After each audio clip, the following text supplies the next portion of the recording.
Shalom para sahabat Narwastu, salam sehat. Ini adalah podcast ke-137 majalah Narwastu. Kali ini kami mengundang seorang tokoh senior, tokoh nasionalis yang tidak asing lagi di negeri ini. Beliau juga sahabat lama Narwastu. Seperti kita lihat di cover majalah yang terlihat di layar, beliau pernah tampil di majalah kita, di cover Narwastu dulu menyampaikan pemikiran-pemikiran yang bernas sebagai tokoh yang nasionalis religius. Beliau adalah Bapak Edwin Pamimpin Situmorang, SHMH. Ini jabatan strategis di negeri ini pernah dijabatnya. Beliau pernah menjadi Kajati di Sumatera Selatan, kemudian pernah menjadi Ketua Umum Persatuan Jaksa Seluruh Indonesia. Pernah juga menjadi Ketua Umum Panitia Nasional Jubileum 150 tahun Sinode HKBP, gereja terbesar di Indonesia dan Asia. Pernah juga menjadi Jamintel dan Jamdatun Kejaksaan Agung RI. Juga pernah menjadi Deputi 3 Menko Polhukam RI. Kemudian beliau ini seorang sesepuh di keluarga besar Marga Situmorang. Beliau juga masih menjabat Ketua Umum Ormas Hita Masyarakat Batak Himaba. Dan juga kalau kita bicara tentang Gedung Sopo Marpingkir HKBP, beliau ini adalah pencetusnya. Dan beliau ini diingat orang sebagai ikon dari Gedung Sopo Marpingkir HKBP. Beliau juga pernah dipercaya sebagai Ketua Umum Konferensi Persatuan Jaksa se-Asia, Pasifik, dan Timur Tengah. Juga beliau pernah menjadi Sekjen Tim Gabungan Tindak Pemberantasan Korupsi, yang ini merupakan cikal bakal dari KPK. Waktu itu ketuanya adalah Adi Andojo, seorang hakim yang dikenal punya integritas dari Mahkamah Agung. Di Pilpres 2009, beliau dipercaya juga sebagai Ketua Tim Jaksa Pengacara Negara dalam PHPU, Capres-Cawapres mewakili KPU.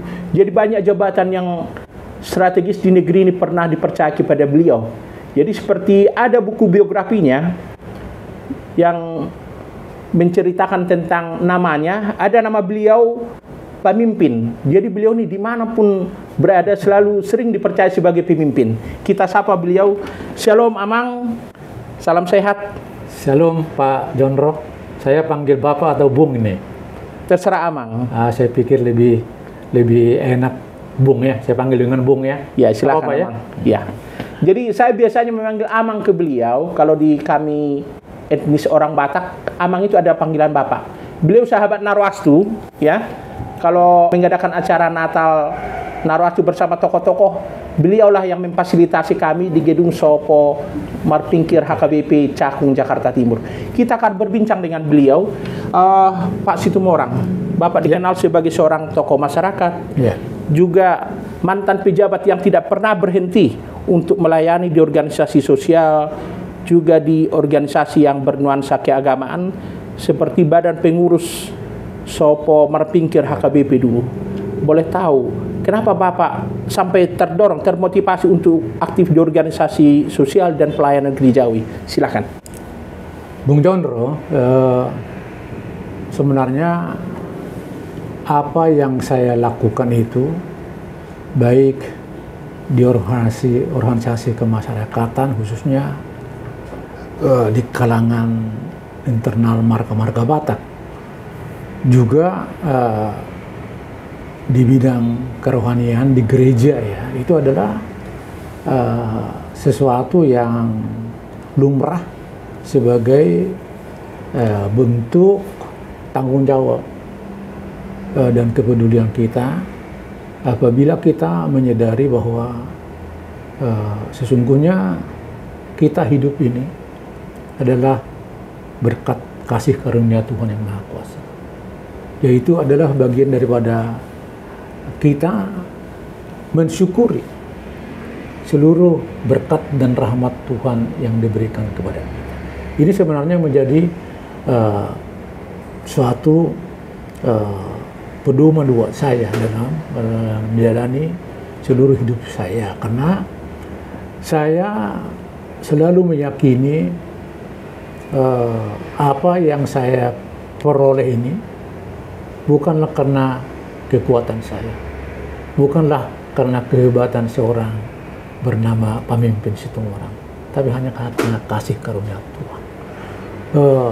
Ini lebih saya maknai secara iman ketika saya dalam perjalanan panjang meniti karir di kejaksaan sampai dengan pada tahun 2008 saya diberikan kepercayaan oleh negara, pemerintah, melalui Presiden Republik Indonesia pada saat itu, Bapak Susilo Bambang Yudhoyono, menjadi Jaksa Agung Muda Perdata dan Tata Usaha Negara di Kejaksaan Agung. Kenapa? Karena sesungguhnya di dalam sejarah eksistensi kejaksaan di negeri ini, maka di tengah-tengah banyaknya orang-orang Batak Kristen yang berkarir di kejaksaan. Saya adalah seorang Batak Kristen pertama yang diberi berkat oleh Tuhan menduduki jabatan tersebut. Itu pada tahun 2008. Dan setelah tahun 2012 saya pensiun sampai dengan sekarang sudah masuk di tahun ke-11. Ternyata ya saya masih satu-satunya. Belum ada yang kemudian meneruskan jejak yang saya tinggalkan, meskipun pada saat saya menjabat sekitar hampir 4,5 tahun di kejaksaan sebagai Jaksa Agung Muda, 2 tahun sebagai Jaksa Agung Muda Perdata dan Tata Usaha Negara, dan kemudian 2,5 tahun sebagai Jaksa Agung Muda Intelijen. Saya telah mencoba mempersiapkan ya saudara-saudara kita, adik-adik saya, orang Batak Kristen dan juga di luar orang Batak yang Kristen, untuk meneruskan ini di kemudian hari. Tapi ternyata Tuhan belum berkehendak, sehingga sampai dengan sekarang kalau dikatakan itu menjadi suatu rekor saya, ya itu belum terpecahkan kalau di olahraga. Gitu ya? Iya. Pak Situmorang, saya masih ingat 2014, 2015, 2016. Setiap ada dulu wacana reshuffle kabinet untuk Jaksa Agung, nama Bapak selalu ramai dibicarakan juga di media. Itu gimana ceritanya itu, Pak? Gimana perasaan Pak Situmorang kalau baca beritanya seperti itu? Selalu disebut namanya, diberitakan koran. Iya, tentu sebagai seorang yang sudah mengabdi ya kepada negara sebagai pegawai negeri, khususnya sebagai jaksa selama puluhan tahun, ya tentu itu menjadi suatu tanggung jawab. Tentu kalau nama saya itu disebut-sebut ke sana, tentu dengan beberapa pertimbangan-pertimbangan, termasuk mungkin pengalaman karir saya dan juga jabatan-jabatan yang pernah saya pegang. Tapi di samping itu yang terutama tentunya adalah ketika kita memangku jabatan-jabatan tersebut, bagaimana kita melakoni tugas dan tanggung jawab yang kita pikul. Apakah jabatan itu kita pakai sebagai alat untuk kepentingan kita sendiri, atau apakah kita telah melakukan itu untuk kepentingan orang banyak, kan begitu. Maka buat saya, kalau saya diapresiasi seperti itu, tentu saya akan bersyukur. Tapi mungkin ya informasi tersebut belum menjadi kenyataan. Tapi bahwa memang nama itu pernah diperbincangkan di kalangan sana, saya juga mendapat informasi dari beberapa teman yang menyatakan bahwa nama itu juga memang sampai di istana dan disebut-sebut sebagai salah satu yang diperhitungkan. Begitu ya? Iya. Pak Situmorang, waktu Bapak dulu masih Jaksa Muda Intelijen di Kejaksaan Agung, di tengah kesibukan masih mau menjadi Ketua Umum Panitia Nasional Jubileum 150 tahun HKBP. Kami dapat informasi waktu itu banyak juga yang menolak ya, tokoh orang Batak yang pejabat untuk jabatan Ketua Umum Panitia. Tapi waktu itu Bapak masih mau menerima. Gimana ceritanya itu? Ya, peristiwa yang sudah cukup lama nih Bung Condro. 14 tahun yang lalu? Iya, 14 tahun yang lalu. Jadi tepatnya memang 1 tahun kira-kira itu sesudah saya menjabat sebagai Jaksa Agung Muda Perdata dan Tata Negara. Saya ingat di bulan September 2009, Eporus HKBP pada saat itu Amang Pendeta Dr. Bonar Napitupulu ya, datang menemui saya di kantor Kejaksaan Agung dan menyampaikan permintaan tersebut agar saya sebagai salah seorang jemaat HKBP bersedia untuk menjabat sebagai Ketua Umum Panitia Nasional Jubileum 150 tahun HKBP yang puncaknya itu akan dilaksanakan pada Oktober 2011. Sungguh pada saat itu saya tidak pernah terpikirkan bahwa pimpinan HKBP akan memperhitungkan nama Edwin Pamimpin itu sebagai salah satu kandidat. Saya tahu ini kan pekerjaan besar ya. Dan kalaupun tentang kegiatan-kegiatan gereja, saya memang sudah dari muda sudah memberikan perhatian di gereja, terutama HKBP. Tapi skopnya dalam skop yang tidak besar seperti ini kan gitu. Namun waktu itu saya langsung menyampaikan kepada Eporus agar saya diberikan waktu kira-kira 1 bulan untuk berpikir. Bung Condro, kalaupun saya mau meminta waktu berpikir 1 bulan, sesungguhnya bukan karena saya mau mempertimbangkan ya apa tidak.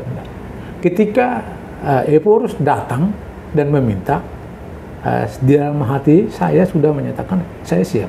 Kenapa? Bukan karena saya gila jabatan, enggak. Karena saya merasa bahwa saya ini, apa yang saya punyai dalam hidup ini seluruh berasal dari Tuhan. Maka ketika Tuhan meminta saya untuk kepentingan gerejanya, maka tidak ada alasan untuk menolak. Karena yang dari Tuhan itu akan kita harus kembalikan kepada Tuhan. Apalah itu apabila dibandingkan dengan apa yang sudah saya peroleh berpuluh-puluh tahun dalam hidup saya. Itu sebenarnya.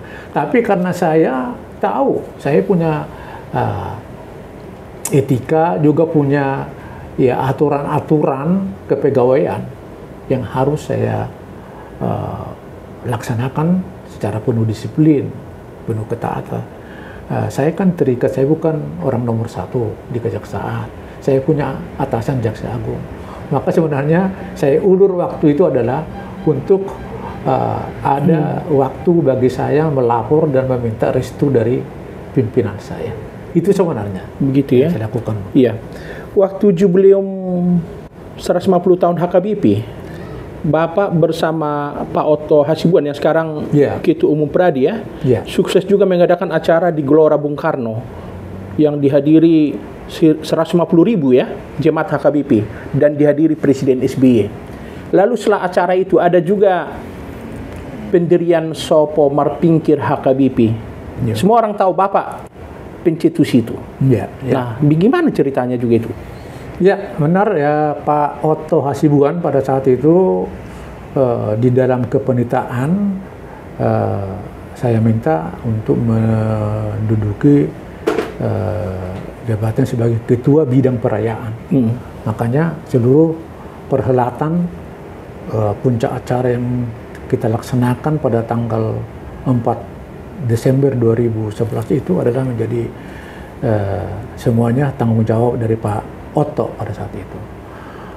Kalau berkaitan dengan Sopo Marpingkir HKBP yang sekarang ada di daerah Pulau Gebang, Jakarta Timur, Cakung sana, sebenarnya itu gagasan itu berawal dari adanya pesan daripada pimpinan HKBP kepada panitia, di mana agar perayaan jubileum 150 tahun HKBP menjadi momentum untuk mengembalikan jati diri HKBP. Ini pesan ini kemudian menjadi selalu terngiang di telinga saya dan saya renungkan. Maka kemudian ada satu pemikiran di saya bahwa sebenarnya panitia nasional ini sebagai sebuah panitia yang sifatnya hanya sementara, mungkin 1 tahun 2 tahun, itu tidak memiliki kapasitas untuk menemukan jati diri, gitu kan. Itu dulu yang pertama. Nah, kalau gitu, ketika ada amanat seperti ini, apa yang bisa dilakukan oleh panitia? Itu dan maka terpikir oleh saya bahwa panitia harus mampu memfasilitasi, ya, memfasilitasi HKBP untuk dapat menemukan jati diri tersebut. Kemudian juga dalam pikiran saya, kalau menemukan jati diri berarti ada yang hilang. Yang sudah ada hilang. Tapi dengan melihat perkembangan zaman, muncul dalam pikiran saya, apakah jati diri ini suatu hal yang statis, tidak berkembang, kan gitu. Pikiran saya enggak. Ini jati diri itu harus berkembang sesuai dengan tuntutan zaman. Maka saya mencoba merubah di dalam pikiran saya, menemukan dan mengembangkan jati diri HKBP, kan gitu kan. Nah, itu saya anggap sebagai sebuah semai.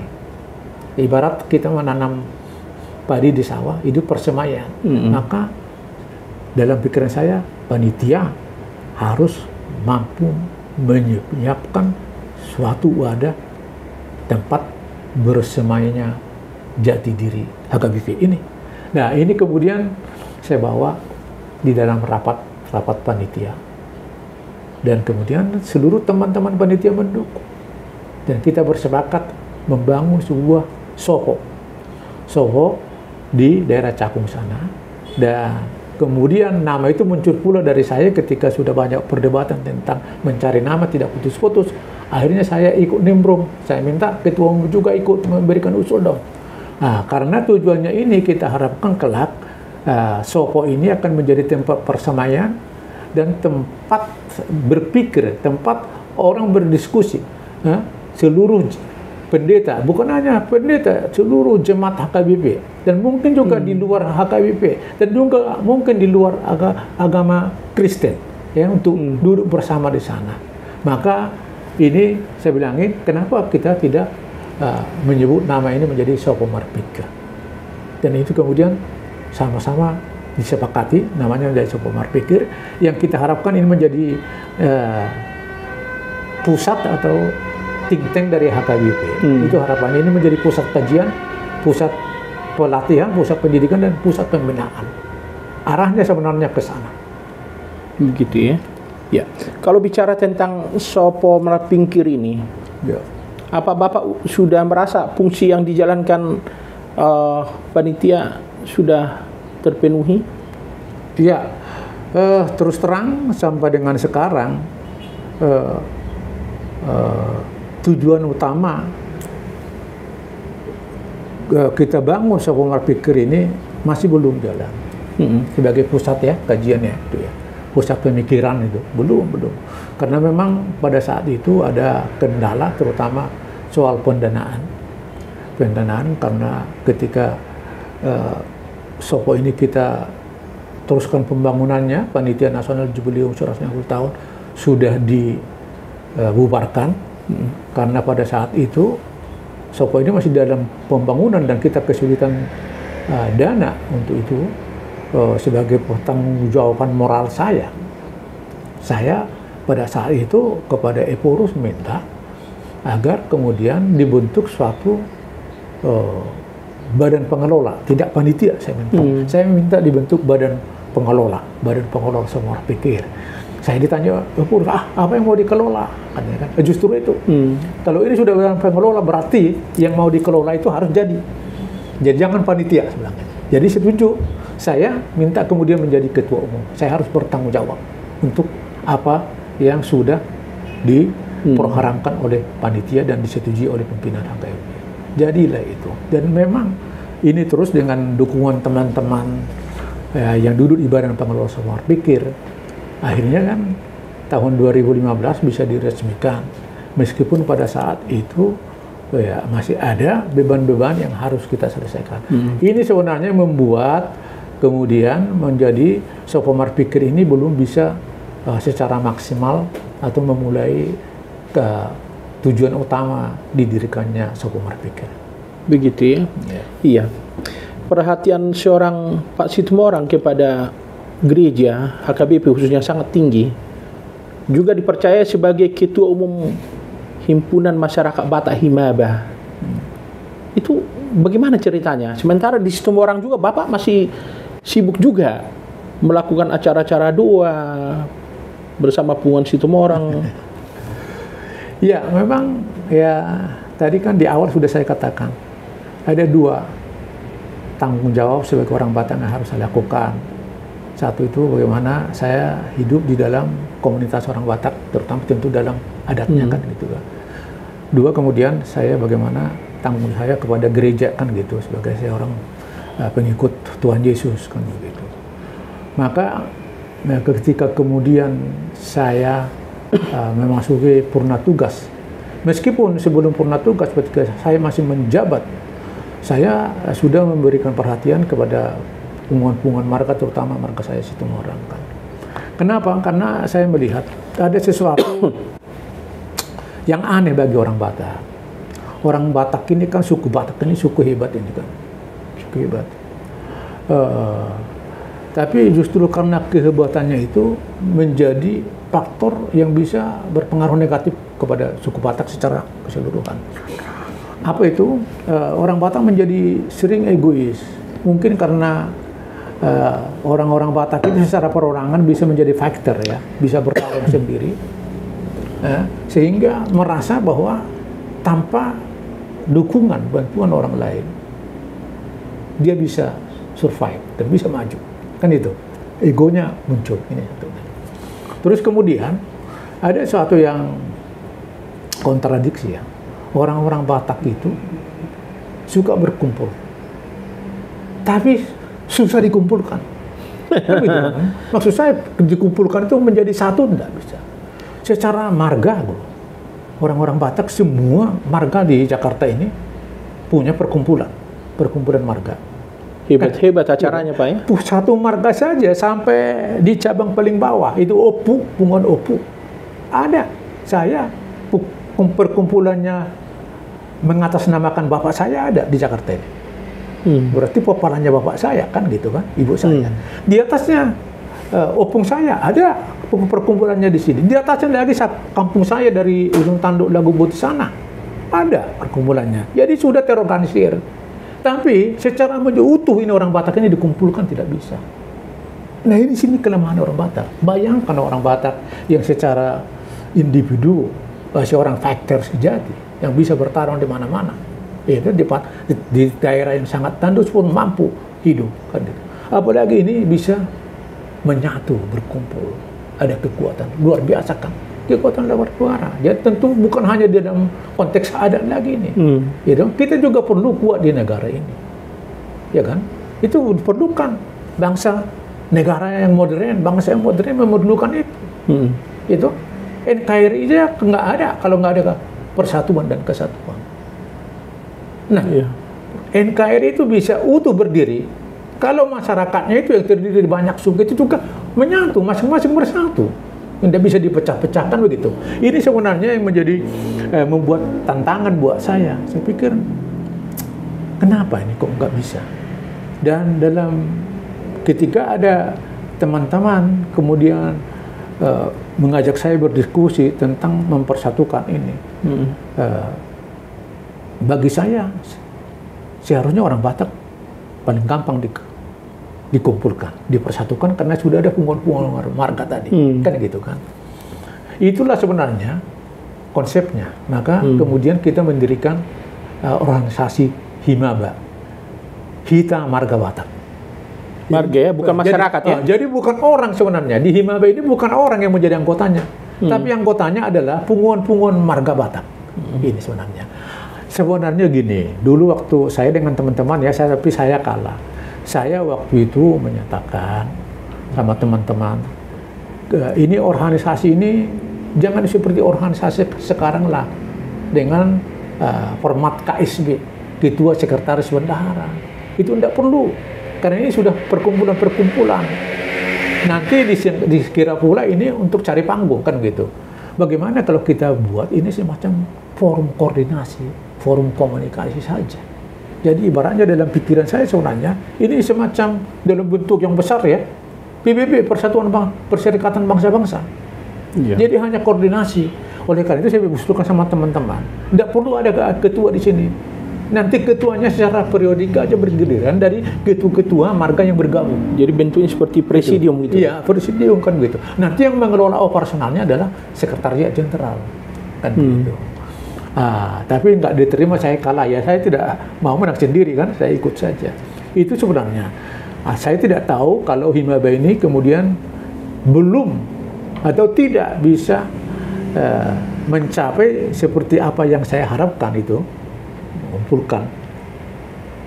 Ya, itu mungkin salah satu kendalanya. Harapan saya waktu itu, tidak perlu ini punguan-punguan marga yang sudah berhimpun ini mampu mengambil suatu keputusan umum. Tapi pernah berkumpul duduk dalam satu meja saja, sudah saya syukuri. Kalau bisa dari seluruh marga-marga itu 70 sampai 80% ikut menjadi anggotanya. Itu sebenarnya tidak perlu 100%. Itu jadi arahnya ke sana tuh Bung Condro. Gitu ya. Gitu. Okay. Jadi ini menjadi masih tantangan lah buat kalian yang muda-muda itu. Bagaimana gitu ya. ini strategi untuk Hasadaun ini. Ini gitu bagi ya. orang Batak sangat perlu. Karena hanya dengan itu kita akan menjadi suku bagian daripada negeri ini yang bisa memberikan kontribusi positif dalam perkembangan bangsa dan negara. Berikutnya Pak Situmorang, Bapak setelah pensiun masih mau memberikan edukasi politik sebagai caleg walaupun dikasih nomor buntut. Ya, mestinya Bapak kan mestinya nomor 1, tapi masih mau dikasih nomor buntut nomor 7. Itu seperti pengalaman di pemilu 2014. Ya. Gimana itu Pak? Ya, jadi Bung Condro, saya kan udah 3 kali nyalek ini, 2014, 2019, 2000 yang terakhir ini, ya kan? Tapi sesungguhnya ya, saya jujur ya, dalam perencanaan hidup saya, terutama ketika saya menjelang akan pensiun, tidak pernah ada satu catatan itu bahwa saya nanti akan berkiprah di legislatif melalui pencalekan. Tidak ada. Ini sebenarnya Dan pihak partai yang meminta Bapak ya? Sebenarnya bukan pihak partai ya. Kalau yang pertama itu saya yang mencari partai, karena pada saat itu ada teman-teman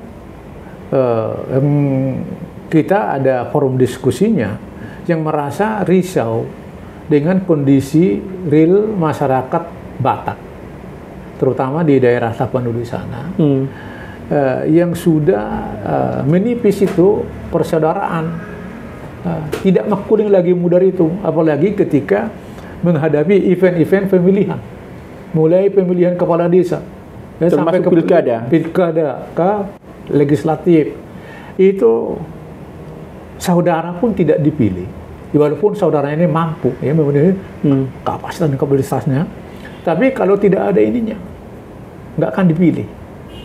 Ini kan sangat merisaukan kita. Iya. Maka pada saat itu teman-teman ini mengajukan saya sebagai kelinci percobaan untuk maju, meskipun pada saat itu daftar calon sementara sudah diumumkan, DCS sudah diumumkan oleh legislatif.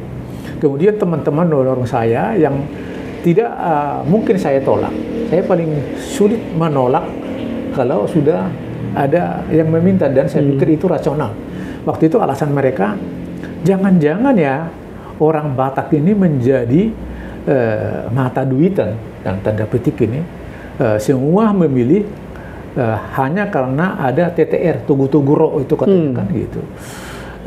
Karena memang idola orang Batak, caleg yang menjadi yang dimajukan oleh partai itu dari suku Batak itu tidak ada yang memenuhi kriteria seorang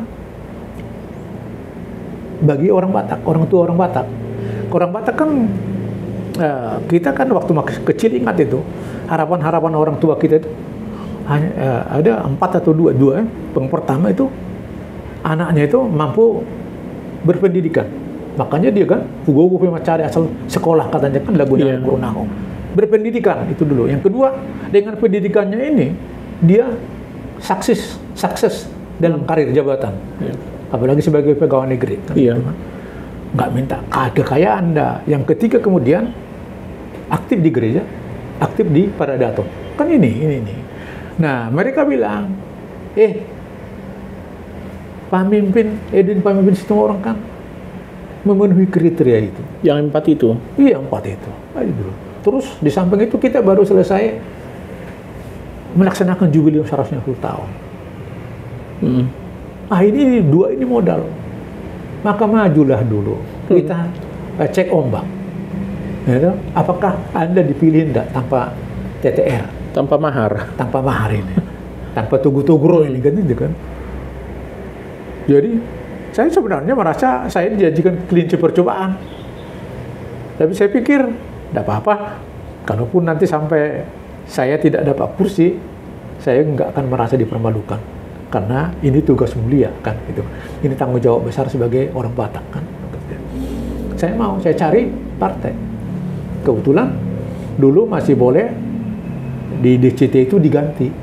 Jadi saya menggantikan orang gitu, yang ada di nomor urut 7 itu. Kan gitu. Saya pergi menghadap bertemu dengan Pak Surya Paloh, Ketua Umum. Jadi Bapak tidak mempersoalkan nomor urut waktu itu? Yang penting masuk karena dalam sistem pemilihan dengan proporsional terbuka kan bukan lagi nomor urut yang dipertimbangkan, tapi adalah siapa pemilik suara terbanyak, itu yang mendapat kursi. Ini sebenarnya alasannya kenapa saya maju di tahun 2000. Jadi Bapak pada dasarnya ingin melakukan edukasi politik kepada publik sebenarnya. Kita tidak pernah terpikir untuk menang. Iya, untuk menang itu ada, tapi itu tidak menjadi alasan utama. Gitu ya. Bukan menjadi alasan utama. Iya. Bukan itu yang utama, tapi bahwa misi kita itu sampai masyarakat. Dan juga saya ingin bersama teman-teman mengharapkan nanti ini data ini, kondisi yang saya alami, situasi yang saya alami itu akan menjadi bahan yang luar biasa di dalam rangka pengkajian di Sopo Merpikir. Itu ya? Tadinya ada kaitannya dengan sana. Apakah nanti ditinjau dari segi kebatakan, ditinjau dari segi HKBP, kan begitu, Kristen keagamaan. Gitu ya. Iya. Bapak juga selama ini dikenal seorang pengamat politik ya. Ini pemilu 2024 sudah selesai dan kita sudah punya presiden terpilih, Pak Prabowo Subianto. Silakan Pak. Sambil kita bicara soal menunggu pelantikan Pak Prabowo Subianto menggantikan Pak Jokowi. Apa yang Bapak catat, amati dari pergantian kepemimpinan ini? Yang pertama tentu kita mensyukuri ya bahwa pemilihan umum presiden dan wapres sudah berjalan dengan baik, dengan segala tentunya kekurangan-kekurangannya. Tentu kita melihat ada beberapa banyak catatan-catatan sebenarnya yang sudah diungkap tentang pelaksanaan daripada Pilpres yang lalu. Dan saya sendiri karena juga ikut sebagai caleg dari Partai Nasdem untuk DPD RI dari Dapil Sumatera Utara 1 yang meliputi Medan, Deli Serdang, Bedawi, dan Tebing Tinggi, sedikit tidak mengetahui apa kondisi di lapangan kan gitu ya. Maka ke depan sebenarnya menjadi catatan saya, apakah dengan kondisi masyarakat kita seperti sekarang, apakah sistem pemilihan tiap terbatas presiden dan presiden itu akan terus bisa kita pertahankan kan gitu. Karena terutama sebenarnya catatan kelamnya itu ya, catatan kelamnya itu adalah bahwa dengan sistem pemilu yang seperti ini telah secara tidak langsung mendidik masyarakat itu menjadi masyarakat yang koruptif. Koruptif. Jadi masyarakat itu setiap pemilihan itu sudah dianggap event untuk mencari duit, kesempatan untuk mencari duit. Ini menjadi kita. Nah, tentu kan ini semua sangat terutama tergantung kepada kondisi perekonomian, kesejahteraan rakyat. Ini semuanya yang dorong. Kalau ke masyarakat kita sudah sejahtera, apa sih artinya lagi uang-uang 50.000, 100.000 kan gitu? Tidak ada lagi artinya, ya buat mereka. Tapi karena buat masyarakat sekecil 50.000 itu sangat berarti. Ya mungkin 4 liter beras gitu kan, dia sudah membutuhkan itu buat sama dia udah sangat penting kan begitu.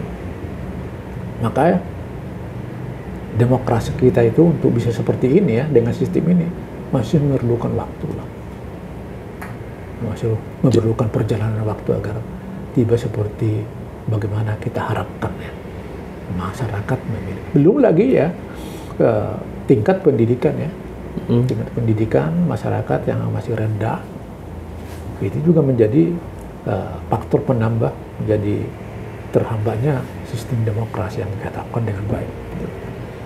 Begitu ya? Iya. Pak Situmorang, ini yang terakhir.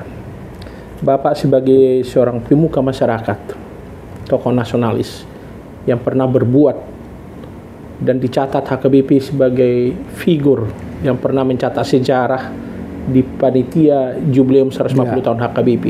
Ini Sinode Godang HKBP kan Desember ini, atau Sinode Godang ini seperti Munas atau Kongres akan memilih pemimpin. Kalau seandainya Bapak ditanya, pemimpin yang bagaimana yang diharapkan HKBP saat ini? Oke, saya sebelum sampai kepada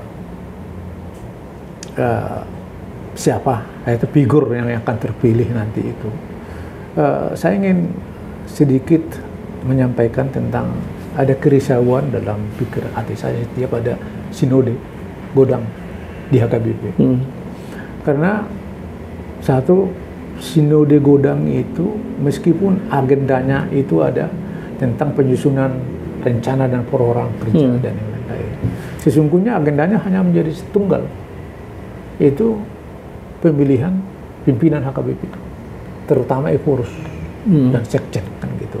Kalau ini sudah selesai, dianggap itu Sinode Godang sudah selesai. Itu yang pertama dulu kan. Padahal ada yang lebih penting. Apa yang harus dilaksanakan oleh nanti pimpinan tertinggi selama periode mereka. Justru ini yang sebenarnya yang lebih utama, dirumuskan dulu kan begitu kan. Itu yang pertama. Yang kedua, ya tata cara pemilihan. Ini maaf saya minta maaf ini kalau ini sepertinya sudah sama dengan apa yang kita bicarakan tadi tentang pemilihan yang terjadi di negara kita. Apakah pilkada, apakah pilpres, apakah pileg. Gitu. Kan begitu kan? Saya tidak tahu apakah ada money politik. Tapi yang pasti bahwa pendeta-pendeta kita yang berminat ke sana itu sudah membentuk tim-tim sukses kan gitu. Ini. Nah, apakah ini baik untuk memilih pimpinan suatu gereja, ya organisasi yang bernama gereja? Maka dalam pemikiran saya, kenapa sih kita ini tidak bisa mencontoh apa yang dilakukan oleh gereja lain dalam memilih pimpinannya? Saya kasih contoh yang paling ideal barangkali, apa yang dilakukan oleh saudara kita Roma Katolik. Sistem undi begitu? Bukan sistem undi. Kita tidak tahu apa yang terjadi di Vatikan sana. Ya, kita tidak tahu yang terjadi sampai asap putih itu keluar. Apa yang mereka lakukan di dalam tempat konsinyur mereka itu, para mereka yang berhak memilih di sana, kita tidak pernah tahu. Jemaatnya pun tidak pernah tahu. Hanya mereka melihat bahwa di Vatikan, di gereja itu muncul asap putih, berarti Paus sudah terpilih, kan begitu. Nah, Yang ini kan bisa sebenarnya dicontoh oleh HKBP. Dalam pikiran saya ya, Bung Condro, sebenarnya buat saya pemilihan Eforus itu tidak lagi menjadi ajang di Sinode Godang seperti ini. Yang paling penting adalah bagaimana kita mampu memilih pareses kita yang memimpin distrik. Sekarang distrik berapa ada di sini? 28, 30, saya kurang paham sekali. Distrik saya Deboskap 28, tapi sudah ada penambahan mungkin udah 30 lebih. Kenapa ini penting? Pareses ini kenapa penting? Karena dalam benak saya dengan mengacu seperti apa yang dilakukan oleh Katolik, inilah nanti pareses ini menjadi tangan kanan Tuhan, wakil Tuhan untuk memilih seorang pimpinan HKBP. Gitu ya. Nah, itu satu fungsinya. Yang kedua, dari mereka inilah salah satu nanti yang akan muncul dipilih oleh Tuhan menjadi pimpinan HKBP. Sehingga kalau hanya yang 35 orang misalnya ini dikumpulkan di satu tempat di Pia Raja sana atau di Sipoholon, ya, nggak ada lagi orang di sana, hanya mereka yang berdoa selama 1 minggu. Sampai ada suatu saat misalnya di dalam sana, ya sekarang dalam mimpi saya, misalnya kita berdua ini termasuk pareses itu, nanti saya bilang, Pak Jonro yang pantas ini jadi Eforus kita. Pak Jonro sampai bilang, enggak, Baksi itu yang cocok. Akhirnya kita nggak tahu bagaimana cara mereka. Gitu. Muncul satu kan gitu. Muncul satu. Ini. Nah, kita kan dengan sistem sekarang ada suara yang diperebutkan. Entah bagaimana ini dulu sejarahnya sampai makin tambah sampai beribu-ribu sekarang, 5.000 sekian apa berapa itu suara, karena masing-masing gereja mulai jemaat sampai dengan distrik itu punya wakil sampai dengan pusat kan, sehingga dikumpulkan dari sekian ribu.